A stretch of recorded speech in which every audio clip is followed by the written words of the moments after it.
All right, welcome to our Federal Leaders Debate 2025 for the CRA federal election. I apologize for the 10-minute delay, but we're here now.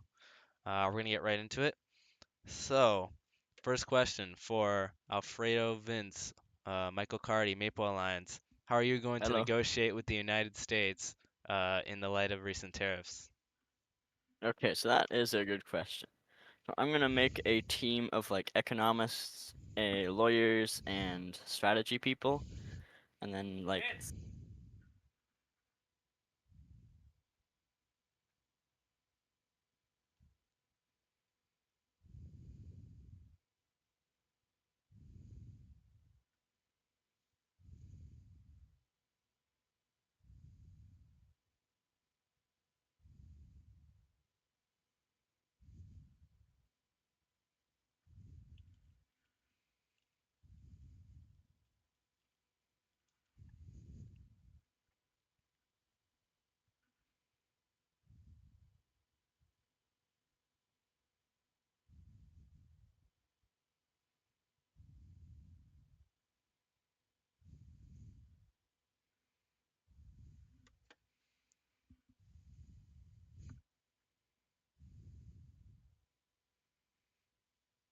Is that going to be the end of your answer?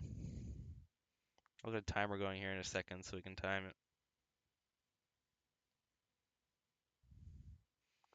All right, moving on to William Montague. I'm not going to try to pronounce that with Confederation Party.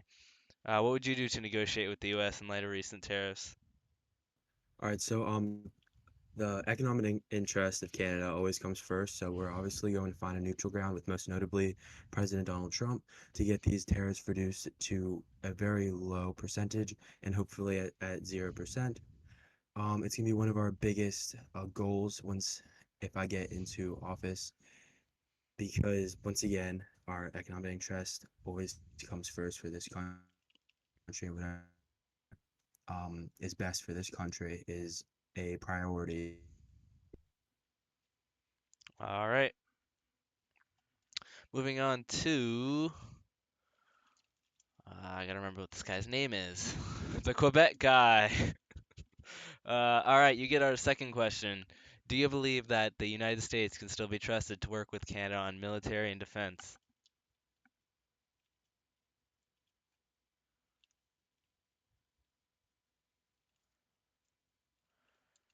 Do you believe that the United States can be trusted to work with Canada on defense? 30 seconds on the clock.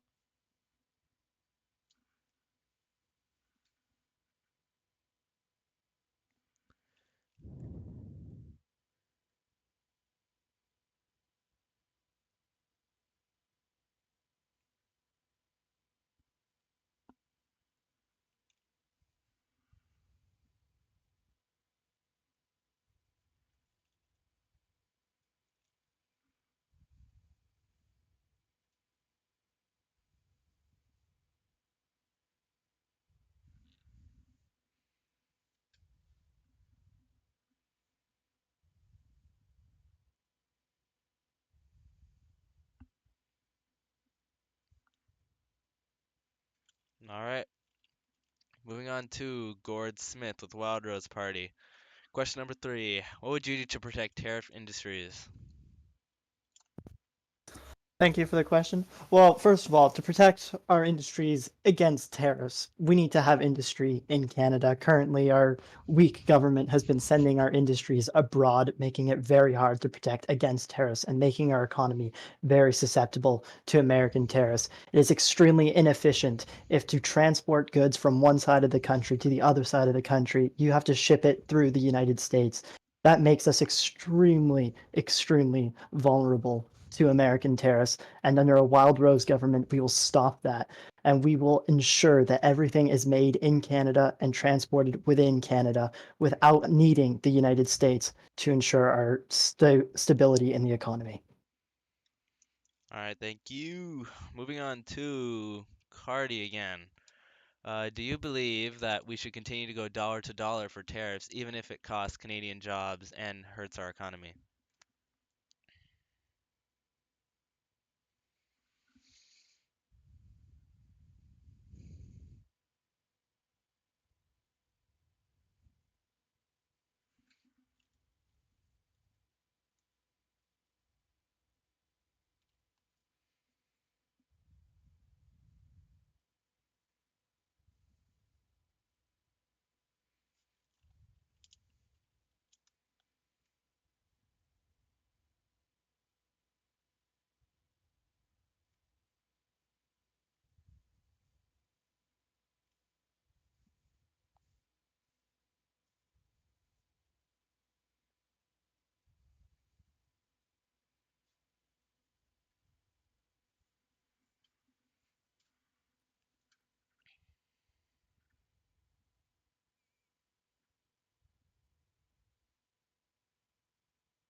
All right, moving on to William Montgomery.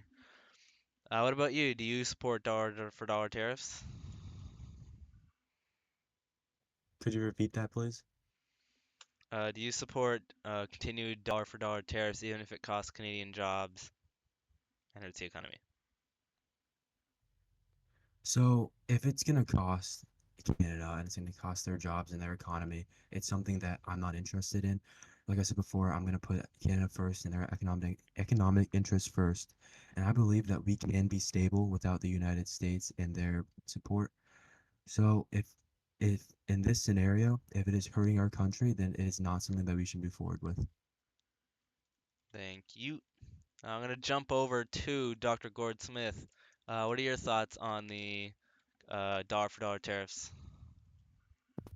Dollar for dollar tariffs are sometimes effective, but sometimes not. In the case of the oil and gas industry, that would not be effective, as 25% of our prairie's economy comes from oil and gas, which is something that our previous government and the governments of Maple Alliance do not understand. They endorse these tariffs and they will go after our industries that produce these goods. So, a Wildrose government will not fight dollar for dollar tariffs on certain industries. However, on other industries, we will fight back twice as hard. On industries where the United States really needs Canadian goods, we will double the tariffs. We won't just have dollar for dollar tariffs. It'll be $2 for every $1 of American tariffs, and we will ensure that we will be able to fight and cripple the American economy and ensure that we have our fair say at the table. All right, thank you. We're going to jump. Oh, it appears our Quebec person's gone, so we're going to be down to just Confederation, Maple Alliance, and Wildrose. We're going to jump over to William Montgomery. What would you do to concede to the U.S.? Or, correction, what would you concede to the U.S.? In terms of tariff wise, Yes. so in reality, we're not really going to try to concede with the United States, but if there is a scenario where it's a very low percentage of tariff that they're putting on us, let's say below 5%, and it's very beneficial at the time for our country and our economic interests, then at that time that is what we would concede to them. And overall in the future, we will work with them in order to get that percentage lower. And overall, my final goal is to make it at 0%. So if we are going to concede, it will be at a very minimum level of impact for this country.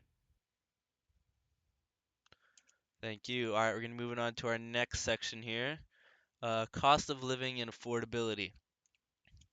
We're going to move to Michael Cardy here. Mr. Cardy, what are you going to do to address rising housing prices?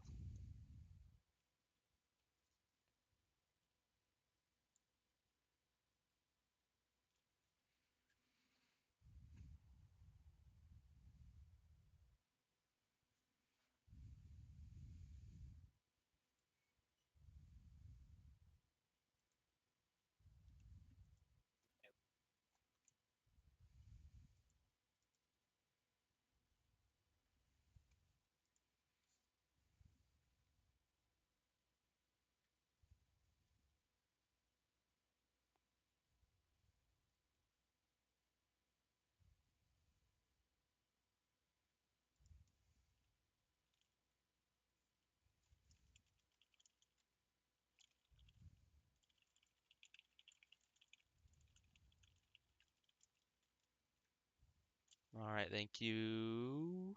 That okay.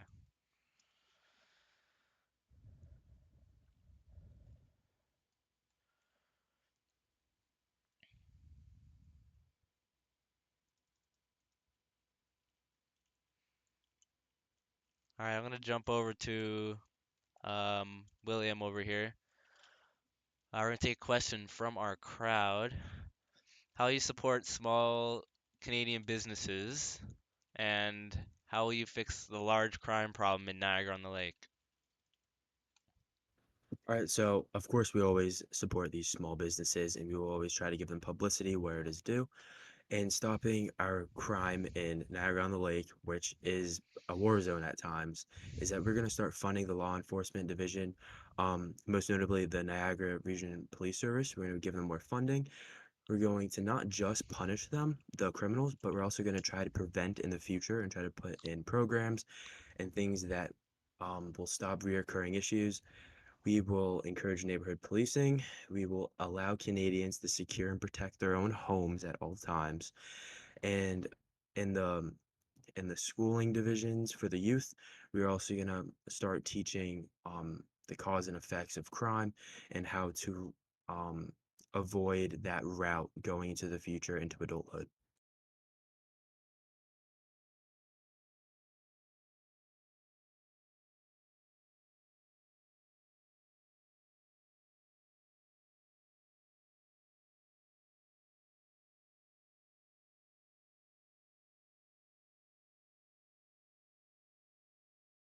It seems like a very good issue for the prairies. There is a ton of farmland all across this country, but there is also a lot of other land that isn't farmland where we can build houses.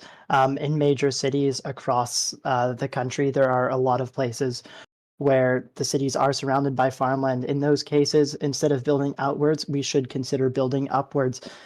This will help bring in jobs for both lumber industry and steel industry as well, helping boost the economy as you need steel and lumber to build up, whereas outwards would mostly be lumber, and you'd be taking away farming industries. We want to consolidate our cities and not make them wider. All right, thank you. And we'll take another question from our crowd. Over to Michael Cardy. What would your government do? Actually, I already asked you that. I'll move back over to Gora Smith for one more question. What will your government do to address the housing crisis?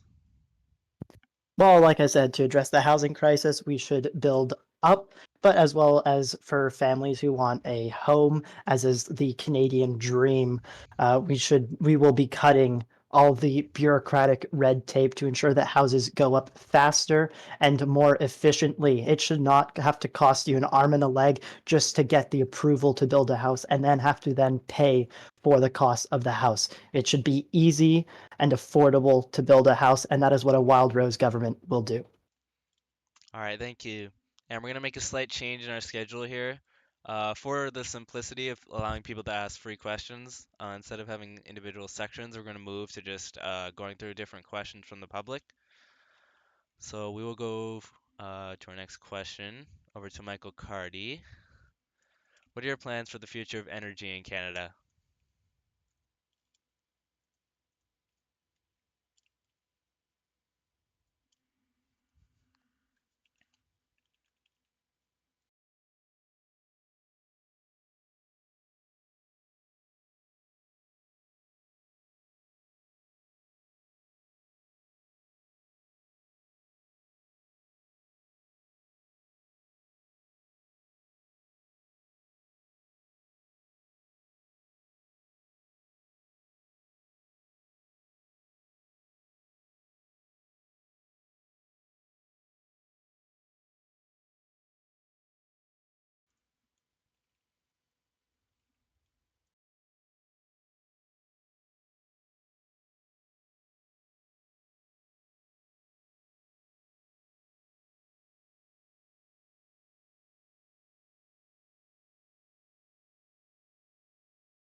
All right, thank you, Mr. Cardy.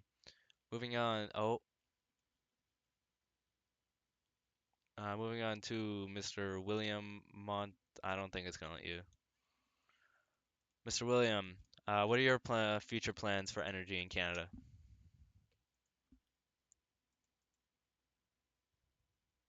So our future plans for energy is to incorporate more clean energy into our ecosystem. That includes more solar and wind energy, and we're also going to try and expand our electric energy, introducing more electric vehicles, but of course not cutting out the gas vehicles. We're going to expand more in the steel industry as well when needed. which can give us tax rebates when they use clean energy for the factories.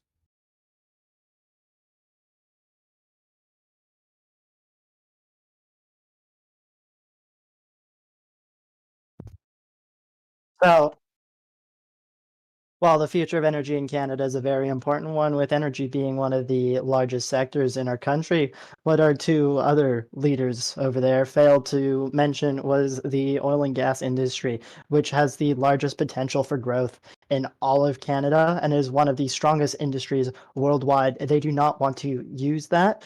However, I see the potential in this. I see the potential for jobs, and I see the potential in economic growth. I also see the potential in saving the environment while these two switch to clean energy, as they so call it. Their solar panels are being mined up in mines in China, producing 10 times more emissions than our clean gas that we make here in our country. I asked them, why do they want to ship away our industry to faraway countries so they can profit, just so they can increase their carbon emissions, while Canadians are made to suffer for higher energy prices at their cost?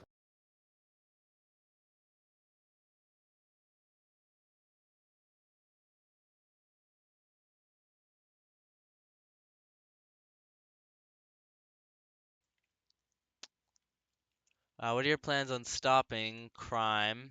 As a resident of Niagara-on-the-Lake, I frequently hear gunshots, witness homicides, robberies, etc. It's a war zone. What will your government do to fix this?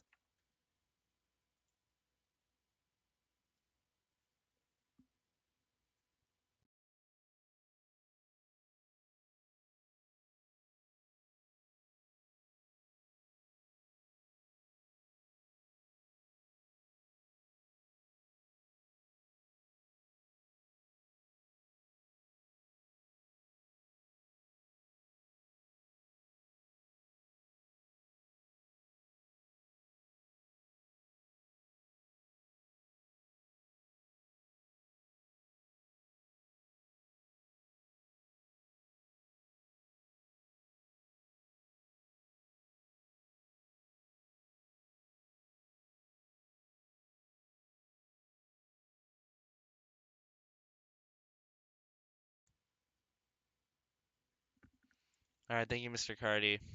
I apologize how the filter's treating you. Moving on to Mr. William. Same question for you. What are your plans on stopping slash preventing crime in Niagara-on-the-Lake, Ontario? Yeah, so as I stated before, we're gonna bring in more law enforcement funding into the division.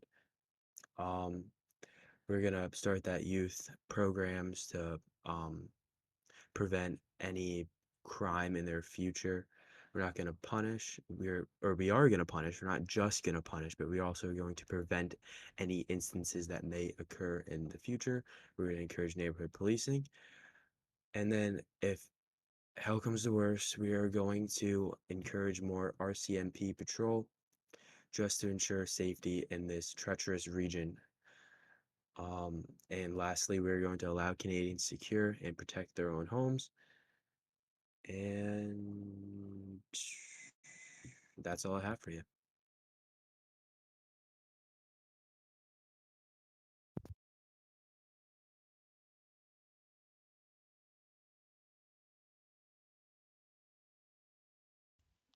I did Is not it realize I my was turn? muted. Yes. Are you going to go inactive after 2 weeks of service as Prime Minister? Yes, let me first touch on the issue on crime first. My opposition keeps mentioning promises, but doesn't seem to have a concrete plan. They seem to want to pull funding out of thin air while we continue to run a budgetary deficit. The Maple Alliance even hinted at allowing for taking money from private investors in our sector. That'll just lead to corruption. Okay, Maple Alliance is only there for the interests of individuals and corporations. They are not here for the interests of Canadians. A Wildrose government will prevent that by happening. We will first remove the RCMP and change it so that it is mostly focused on major crimes and borders. We will ensure that there are provincial police and municipal police to fill in where they lacked. This will ensure that our provinces are better staffed and better funded and can respond to emergencies far more efficiently than the RCMP ever could. In terms of your other question, can you please repeat it because I forgot it? What are you going to do to? That is not the question. Are you going to go inactive after 2 weeks of service? That Remaining up is 15 a seconds. negative. We have been very busy in this campaign, and we will fight for every Canadian's long after this campaign. Even if we lose this election, we will continue fighting. All right, thank you. Moving over to Michael Carty. For our next question, how will you help farmers influenced by the increase of crop crackling across the country?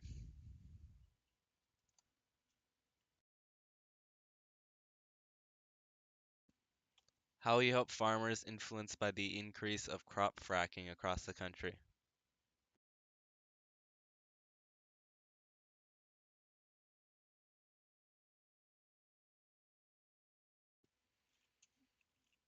How will you help farmers influenced by crop frackling across the country?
All right, thank you, Mr. Carty. Moving on to William for our next question.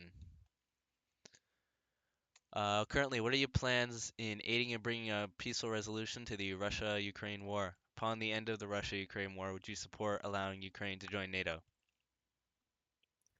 So, fortunately, we are nearing the end of that war, and we do help and we want to endorse Ukraine against Russia in this war. It is Ukrainian land, and Russia's trying to strip away their land and their own freedoms. So overall, we do want to help Ukraine, and we will give necessary funding for their victory, but we will not give too much. And your question after that is that if we will allow Ukrainians in NATO, I believe that's a discussion with all the NATO officials ranging among various countries, but they certainly are leaning to having my vote into their um, joining into NATO. All right, thank you, William. Jumping over to Gord Smith with the same question. What are your thoughts on the Ukraine-Russia war, and would you support Ukraine joining NATO? I mean, I don't think that the Russia-Ukraine war is coming to an end anytime soon. I don't know what the Confederation leader seems to be thinking that it'll be coming to an end anytime soon. But we will continue to support Ukraine through this war as we have done under our past government. However, we will be far more responsible in ensuring that what we send over is getting used efficiently. We will be sending over our old military equipment so they can use in the fight while we replenish it in Canada, bringing more new military equipment into Canada and making more jobs in our defense industry at the same time, while also getting the weapons required in Ukraine. We will also then support their 10 entering seconds. into NATO. That's all for me. All right, thank you. Moving over to Michael Carty for our next question. What will you do to address First Nations communities without safe drinking water?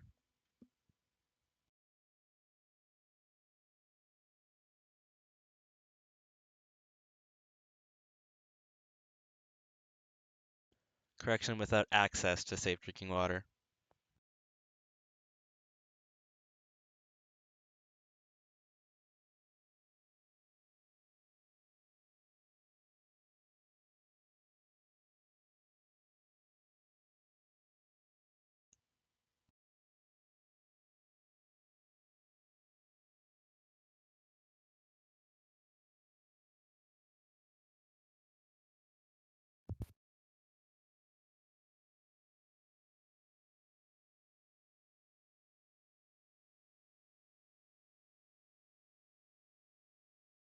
If you're speaking, I'm unable to hear you.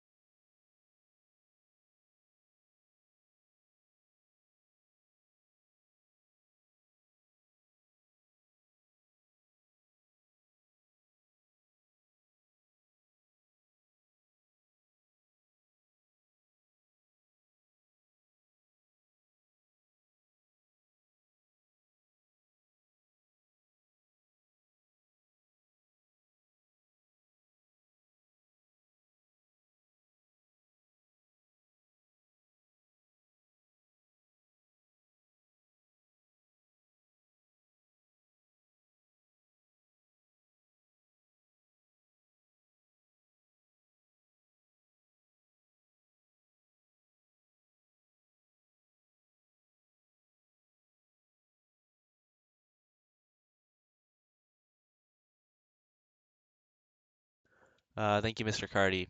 I'll move on to William with the exact same question. What are you going to do to help First Nations communities across the country that don't have access to clean drinking water? So we're going to start giving them clean drinking water. If it's bottled, if it's in gallons, in jugs, that's what we're ultimately going to start doing. Then we will find a source and see if there is a problem and try to filter out whatever problem is occurring in their water, and we will eh, overall get them The problem, with all clean due drinking respect, is water. lack of funding, and I don't think your government is going to fix that. Funding of what? Funding of services.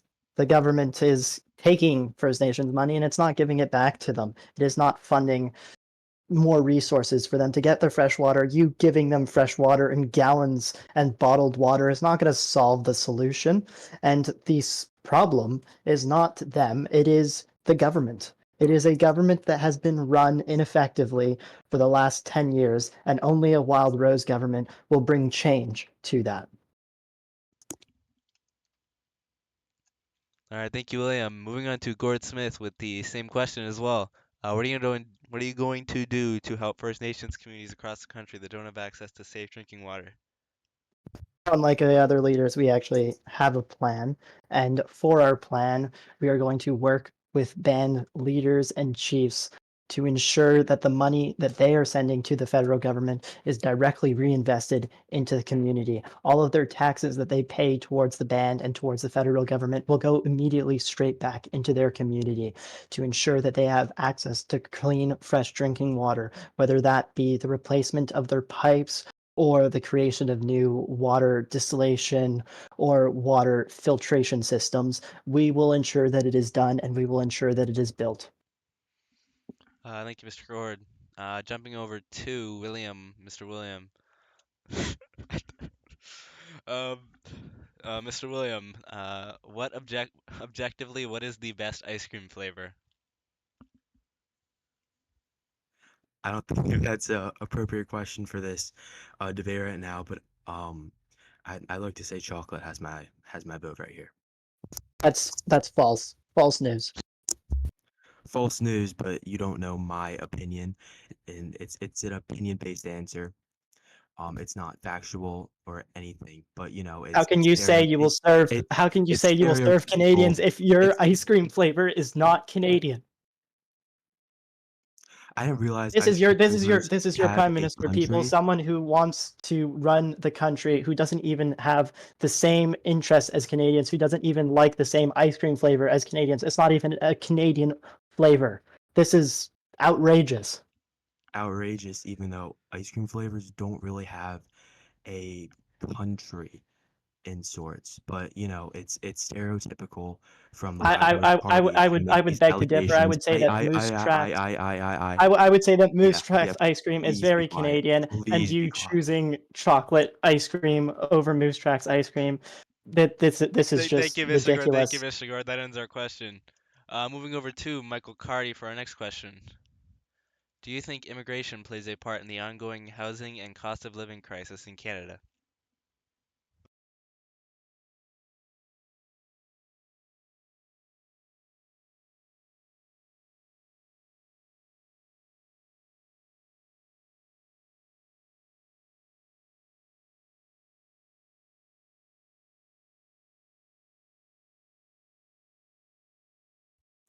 It looks like the Maple Alliance is actually trying to fend off. Oh, okay. Now he gives an answer.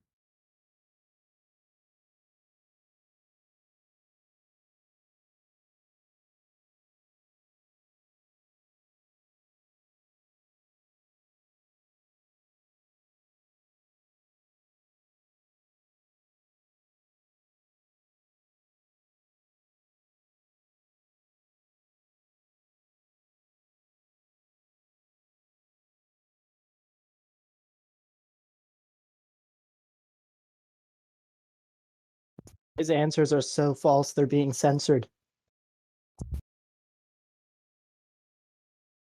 All right, thank you, Mr. Carty. I'm gonna jump over to Gord Smith here for our next question.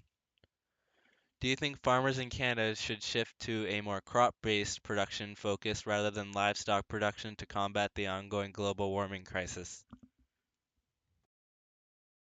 I mean, I don't think that farmers should have to be forced to go if farming for cattle is more like efficient and it makes them more money. I don't think they should be forced to switch to crops, and I don't think the federal government should be telling them what to farm for. If a farmer wants to farm cattle over wheat, then they can do that, and they shouldn't be forced to do that as it'll cost millions in conversion fees, and that is not something that Canadians should be paying for.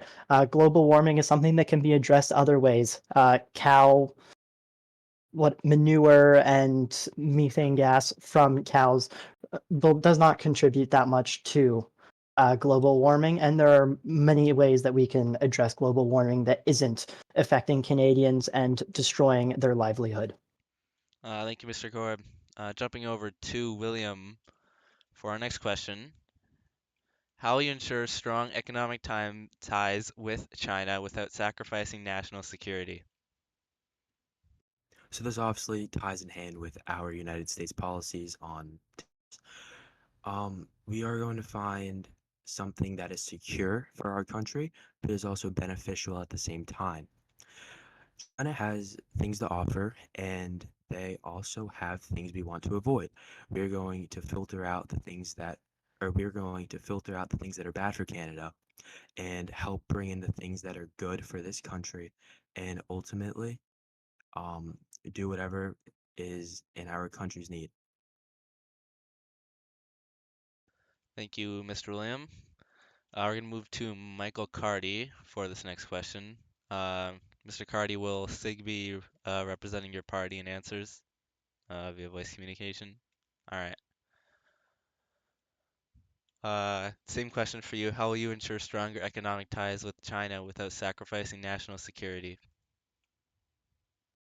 Great question for Maple Alliance, seeing that they're funded from the CCP.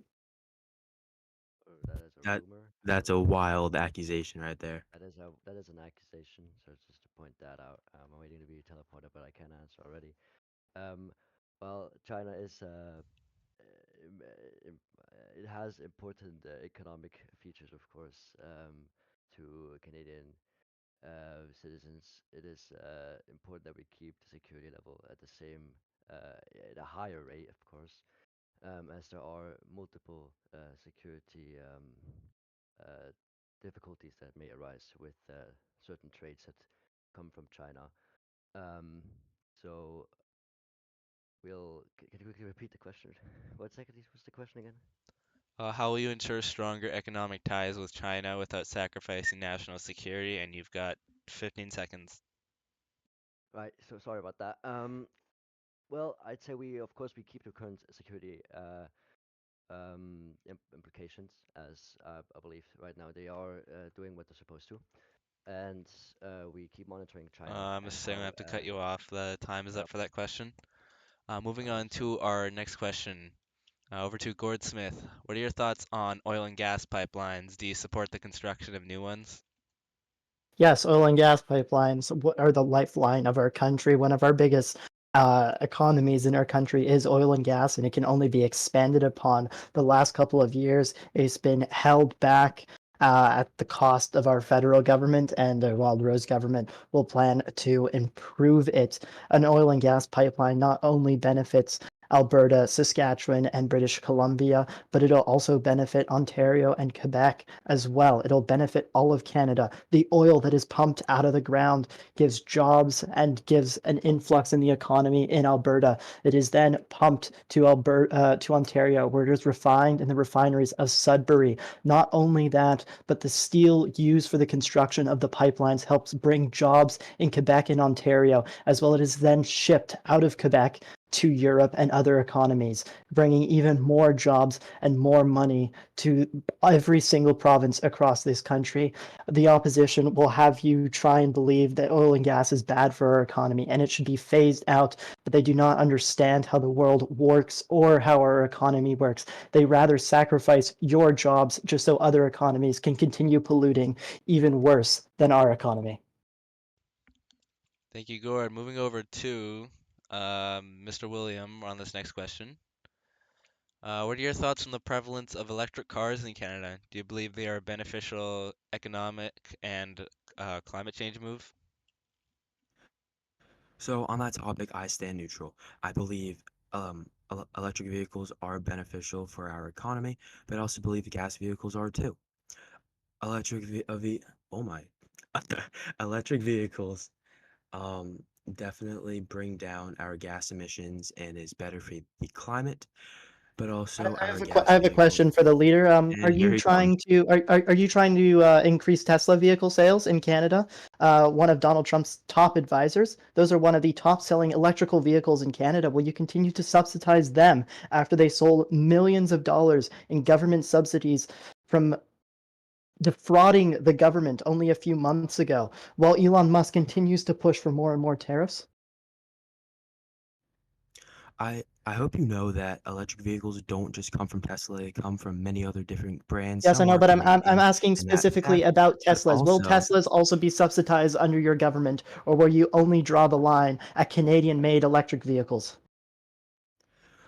we're not going to enforce which cars they drive. I don't care if they drive So American you will be giving manufactured subsidies to vehicles, American companies that are actively but trying to I destroy the Canadian economy? you're saying American subsidies are trying to destroy Canadian economy. That is an outrageous No, I'm statement. not. I'm not. I'm not. No, I'm All right, saying thank you, that Mr. Elon Gord. Thank Musk you, is Mr. trying to Gord. destroy Thank you, our Mr. Gord. I economy. believe you made your point. Thank you, Mr. Gord. Moving over to you for our next question. I'm not sure where our Maple Alliance representative went. For our next question, what would your government do to address at-risk aquatic species, and what steps specifically would you take to protect them? Well, thank you. I'm glad you asked this. This is actually one of our main campaign issues, especially that of the salmon. I worked in close proximities with our Oceans and Fisheries cabinet minister, or soon to be cabinet minister, and we have come up with policies to help protect our salmon. One of the main things that we spoke about is how salmon are intercepted on the way from Alaskan waters to Canada. What we will do is we will impose tariff and trade restrictions on salmon and aquatic species coming from Alaska to Canada. They will not be able to sell any Alaskan salmon in Canada if they continue to hijack salmon that is bound for Canadian waters and fisheries. Not only that, we will stop the construction of hydroelectric dams and we will phase it out for cleaner other forms of electricity as they flood and destroy habitat and prevent salmon from returning to their ancestral homeland. A Wildrose government will ensure that the salmon return, and we will strengthen our fisheries across Canada. Thank you. And Mr. William Sig, do you have any comments on that? Yeah, I would like to just ask if there was if Wild was really like aware of their policies, because what I'm hearing is a internal contradiction. He's saying that he wants salmon protected. He's saying that he wants the dams gone for cleaner energy. Yet it's just a couple that one debate later, a question before that. He states that he wants oil everywhere. He wants to start doing oil refineries, build oil pipelines across the entirety of Canada, which I don't think really benefits those salmons much I'm as sorry, but would you prefer the oil is transported by train? There are far more train accidents per year than pipelines. You just want to kill our economy I and not I save our environment. So I don't understand what point you're trying to make here. What point I'm trying to make is, of course, the pipelines may be a better answer than train lines, but at the end of the day, refineries and oil factories, they cause pollution. We are all aware of that. You cannot just deny that. And dams are a much, much more cleaner option than oil factories, oil refineries, and Yes, I know, especially but also a, with a hydroelectric dam can't power a car now, can it? You need gas in your car to power your vehicle. Unless you start seeing people driving around with hydroelectric dams, I don't see how our oil policy and oil and gas refinery have anything to do with your with our environmental policies and us trying to stop dams. what they have to do with it is that they're destroying the landscape. They're destroying the landscape. They're destroying the self. You're saying that one single refinery that Well, produces 10 it's not times more one. electricity than a hydroelectric dam is destroying the environment more than building a hydroelectric dam and flooding thousands of acres of I do have to forests? interrupt. 15 seconds left for this question. Yeah. So, well, I don't think it's going to be one for refinery. We're pretty thinking about the size of Canada. It's going to be pretty obvious that it's going to be more than one refinery, and that it's Yes, I definitely know, but how many going to hydroelectric harm dams are the you planning on environment. building? Are you just planning on building one hydroelectric dam? Are you just planning on No, I'm flooding planning on the building entire Thank you, country? multiple. Mr. Goldsmith. All Thank you. We're right. gonna be done on this segment here. Moving on to our next question, over to Maple Alliance Party, who is not present in the debate room at the moment. What specific measures will your party take to ensure affordability and access to housing for young people and low-income families while balancing environmental and economic considerations? Well, of course, young families, they do struggle with economic situations. That's something that's common in Canada. And I will be looking at programs. We at Maple Alliance will be looking at programs to um, enhance and to support those families and students and young adults Plan as on much as we helping and can. supporting students if you continue to steal money from them on terrible policies and just Right. continue spending So their can you monies.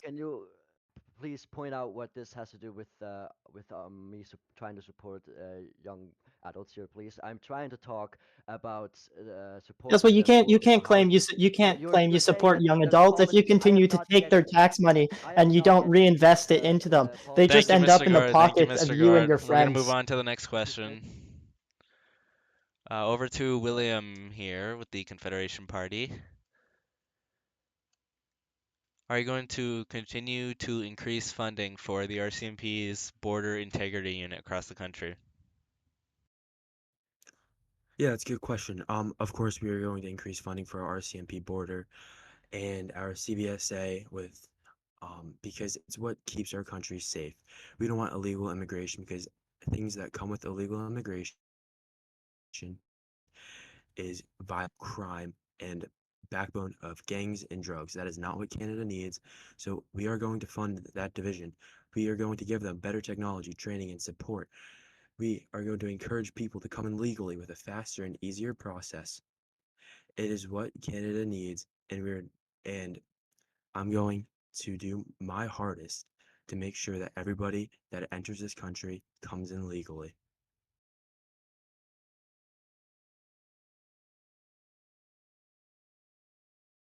Thank you, Mr. William. Over to Gord Smith for our next question. What will your government do about the increasing threat of Russian interference in Canada's Arctic? Well, to prevent any interference in our Arctic, we have to work with our allies to ensure strength and security in the Arctic. We also have to boost our own defense funding by building more ports and more facilities up in the Arctic. Not only will this help our defense, but this will also help our economy as well. By building more ports up in the north, we will have more and more ways to export all of our minerals, oil and gas, again, being a main one. We can also export all our other goods out of the Hudson Bay and out of northern Canada, and we can ship it to Europe and stuff. So it'll be very important that it is protected up there against Russia as well, as we see more and more trade routes up in the Arctic. Thank you. And I'm going to move on to Maple Alliance with the same question. Would you like me to repeat it? Yeah. No, I understood it. So Russia is a big threat right now. Is He's a big player in the Arctic game, and he needs to be watched. That's for sure. We will be definitely watching him. We will be looking to bring our defensive um, spending and our defensive military aspects into the Arctic to tell Putin a clear message here that we are not here to mess around with, and we will protect the Arctic areas that we own as to the best that we can, and the same with any Arctic areas that our allies own. We will be, of course, expecting our allies to be assisting us if we need it. But for the main thing, I want to make sure that Putin knows that we are not alone, and we can, even if we are alone, defend ourselves in the Arctic, and we are ready for him if he wants to come and if he dares to come into the Arctic. Thank you, Maple Alliance. Jumping over to William for our next question. Do you support continuing French education in schools across the country?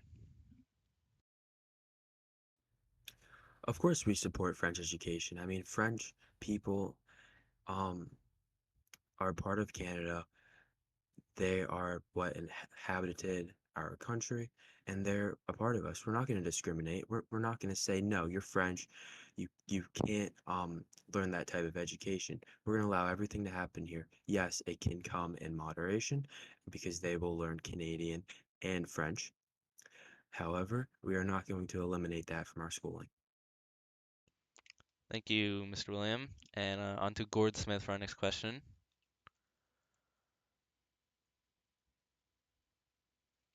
What reforms are you going to bring to the crippling Canadian Navy or armed forces in general? Yeah, so I'm just going to answer a bit on the question beforehand about French education. I think it is extremely important. I think it should almost be mandatory that every student in Canadian schools must attend at least French as a second language courses, at least at some point during their education.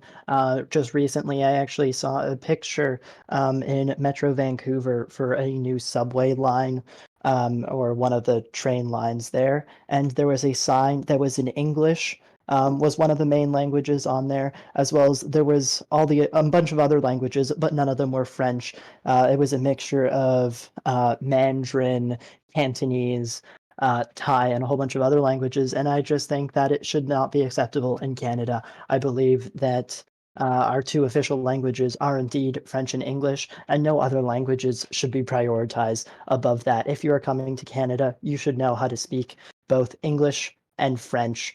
And we will ensure that any immigrants coming into the country can speak English and French. And if they can't, then they have to attend school in French and English to ensure that we never lose that French, as it is a core identity of our country.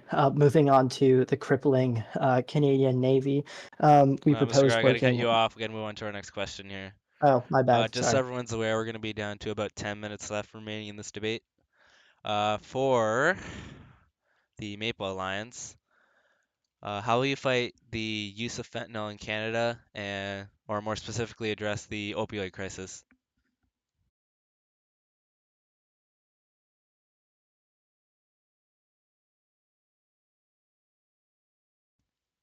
That's a question for Maple Alliance. Right, I did not know I was muted. Okay. Well, what I was trying to say is the drug crisis in Canada, across Canada, is very worrying to all Canadians, and I'm aware of that. I'm definitely going to work with local municipality police forces with the RCMP and see to what the current systems are to prevent drug dealers, prevent generally the drug being trafficked around Canada, and see if we can enhance that, as well as other aspects which includes public awareness and schooling about it to our kids, making sure that they're aware that the drugs are not okay. As for the ones that are addicted, I want to make sure that they are also fine, and that a drug addicted person is still a person and they need to be helped. They are in a they are in they're not sick, but they are fighting with themselves pretty much, and we need to ensure that they have the assistance they need and that they can recover from their addiction. Question for Maple Alliance on that. Will you stop safe injection sites, or will you continue allowing Canadians to inject themselves on the streets, by schools, by hospitals, and by train stations?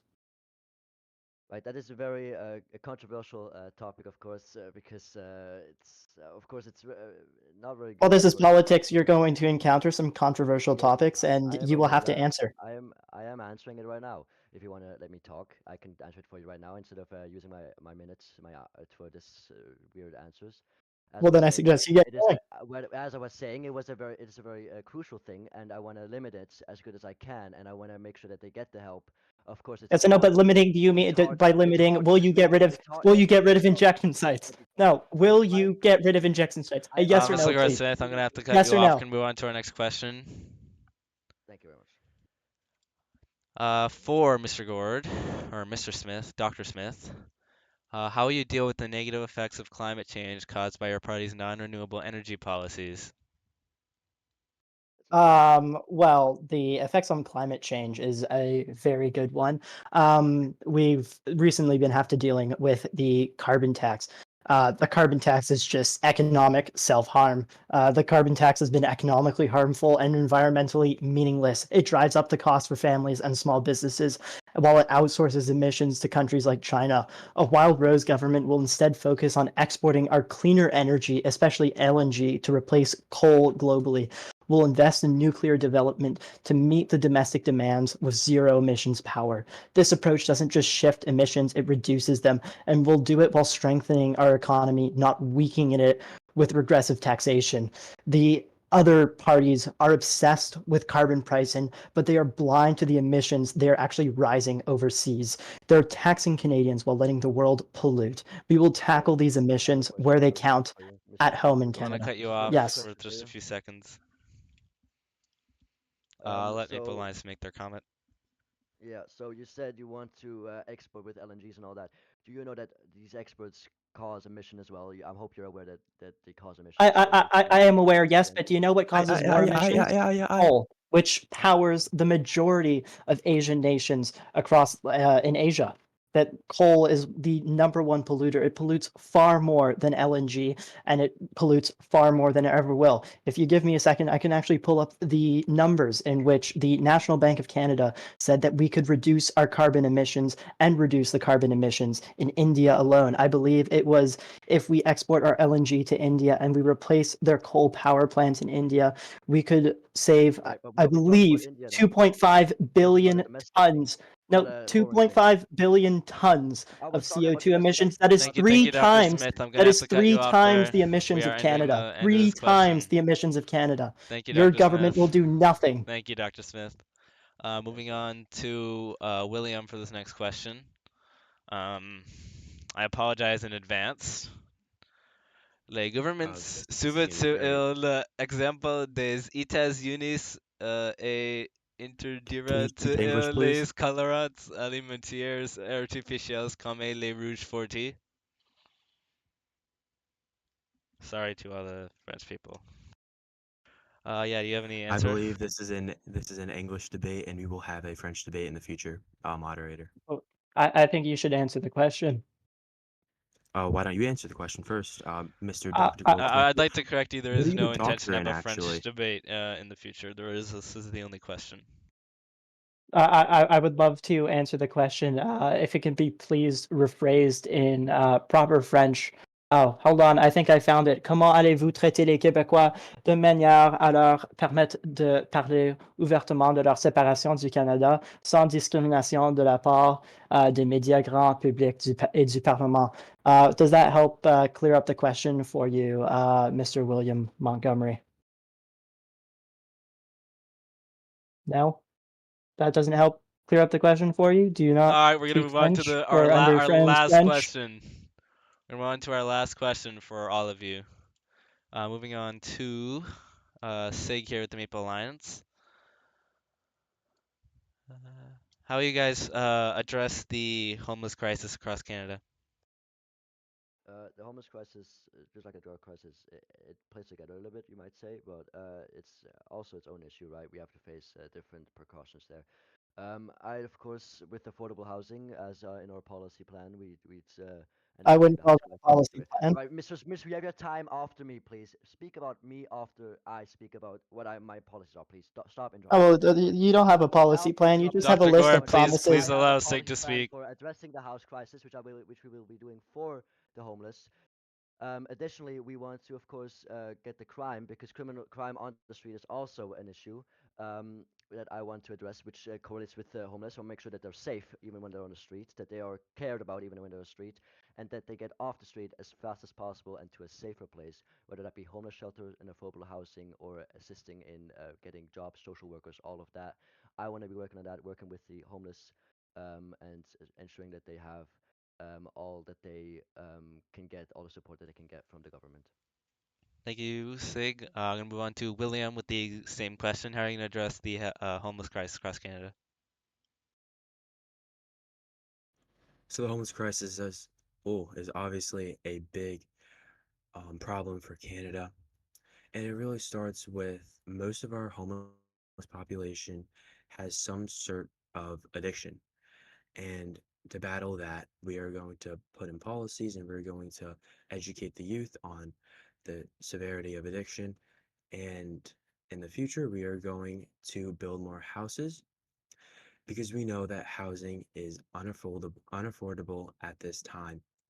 A statistic shows that in 2021, an average house price is 810,000, while about 6 years prior, it was half of that. It was 413,000. Housing prices are going up dramatically, and that is a source to half of our homeless population. We are going to work our hardest to lower those prices, I hate to do interrupt, but we're whatever gonna we be down to can, 10 seconds. and do it whatever we can for the better Canada. Thank you, William. And over to Dr. Smith for the same question for our last statement here. What are you going to do to address the homeless crisis in Canada? Well, there's a few issues with the homeless crisis. It's a very complex issue. One of the issues, as the Confederation leader mentioned, was indeed addiction. Well, we will plan to help end addiction and ensure that people get the treatment they require by not being able to inject themselves at these so-called safe injection sites. We will also, another reason is housing prices that can be attributed to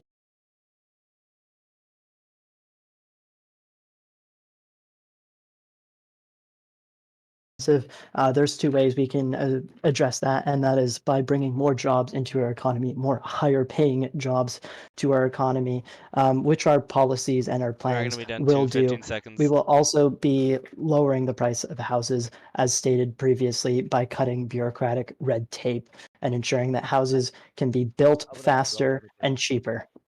I have a question about Mr. Smith. About your self-injecting All right, stations. thank. Do you think that just getting rid of those self-injecting stations will solve drug addiction? Just getting rid of them, saying no more safe self-injecting stations, and poof, the drug addiction is gone. Is that what you're saying? No, I'm not saying that. I'm saying that by getting rid of a place where people can inject themselves with drugs and feed that addiction, I'm saying by getting rid of that, you will help deal with addiction sites and by giving By them getting rid treatment of that, instead. you will help getting the addictions to No, actual drug dealers with fentanyl-laced stuff and other dangerous diseases. That's what where, you will where, do where, by getting rid of the safe ones. Okay, that but is a fact. that is not a fact, Chips, sir. If you look at diabetes, same other things. If you look Chips, at similar If you look at the chips. British We're gonna Columbia, be down to 15 may I please seconds. speak? 1980, No, may I please speak? 1984. May I please speak? Right. The Dr. British Smith, please Columbia allow Sig government to speak. asked the British Listen, Columbia asked the British I'll Columbia let you government speak. asked Mr. the Smith, federal government Mr. for an Smith, exemption, Mr. and Mr. Smith, Smith, please only allow a him to few speak. years after did they Mr. ask Smith, for I that would like to exemption speak. to be taken Mr. back. Smith, Right. It does not work. Mr. Smith, I The would like you BC Mr. to said stop. the Smith, his BC time is provincial off. government even I would said it like you does You're to not dis- stop. work. you were I would like disrespecting the you Maple to Alliance stop. Party at the All time. right, Mr. Smith, Mr. Smith. can I quickly take you back? I am Swiss. I'm not running for the candidate. I'm a campaign manager, right? So I'm Swiss by birth, but I'm now Canadian. But in 1980, around that time, we had a crisis, a major drug crisis in Zurich. You know how it was solved? By making safe injecting stations and getting them help. Not by making them stay there in the park and injecting themselves with diseases. It was solved by making safe injection stations that were supervised by actual doctors with help right there if they need it. That's how it was solved. You can look it up in Zurich in 1980. There was a We'll drug be at 15 crisis, and it seconds. was Well, I'm solved. sorry, that's not working in Canada though, because It does the work in BC Canada. It does work in provincial Canada. government tried, and they asked the federal government for an 5 exemption seconds. on that rule, and then only a few years later, they came back to the federal All right, thank you, government Dr. begging Smith. for them to repeal that Thank decision. you, Dr. Smith. All right, thank you everyone for tuning in to our 2025 leaders debate. Thank you to our party leaders for sticking here for an hour, and thank you all to all of you for tuning in. I apologize that one of our party members couldn't be here. I didn't even notice the other podium disappeared. The two of our leaders couldn't be present, and Alfredo had some voice issues, but thank you for tuning in. We'll see you on April 28th, the polls.